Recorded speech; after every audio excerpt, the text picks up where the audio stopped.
Greatest integer का सवाल है। Greatest integer x square minus 5 greatest integer plus 6 equal to 0, x denoted by the GIF greatest integer function. तो यहाँ पर बच्चे देख के ना बहुत सारे बच्चे टेंशन में आ जाते हैं एग्जैक्टली है क्या, क्योंकि बोर्ड के अंदर कुछ होता नहीं है इतना इस लेवल का, और हमने बोर्ड के थ्रू ही CET के एग्जाम देने जाते बेटा। तो यहाँ पर एक छोटा सा डेफिनेशन आप ध्यान में रखना, बहुत इजीली आपको समझ में आ जाएगा।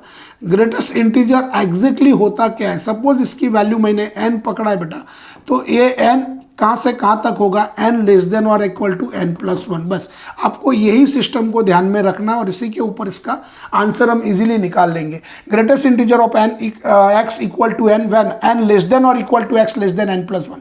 तो जो ये वैल्यू है वही यहाँ पर ट्रांसफर हो जाती है बेटा। बस यहाँ से हम सिंप्लीफाई करते हैं। देखिए क्वाड्रेटिक एक दिया हुआ है, क्वाड्रेटिक इक्वेशन, तो इसको सिंप्लीफाई कर लेंगे तो क्या मिल जाएगा बेटा। अगर इसको स्प्लिटिंग टर्म से मिडल से हम सॉल्व करते हैं, स्प्लिटिंग मिडल टर्म से, तो कैसा मिलेगा।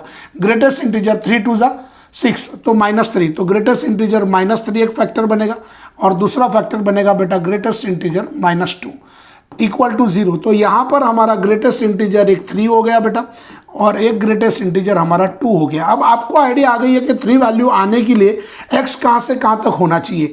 तो x कहाँ से कहाँ तक होगा बेटा, ये होगा 3 लेस देन और इक्वल टू x, उससे एक नंबर बढ़ा। तो एक आइडिया यहाँ पर आ गई। और यहाँ पर 2 आने के लिए 2 कहाँ से कहाँ तक होगा बेटा, तो 2 less than x less than equal to 3।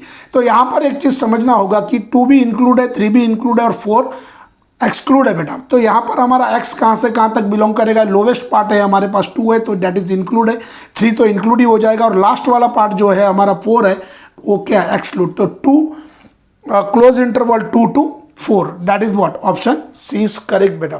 तो इस तरह से बेटा अगर आपको कुछ हमारा पढ़ाने का तरीका अच्छा लगता है बेटा, तो आप लोग सब कमेंट करें, सब्सक्राइब करें, चैनल को लाइक करें, और आपको कुछ अच्छे कंटेंट की ज़रूरत है, कुछ प्रॉब्लम की ज़रूरत है, आप कमेंट में मुझे बता सकते हो बेटा।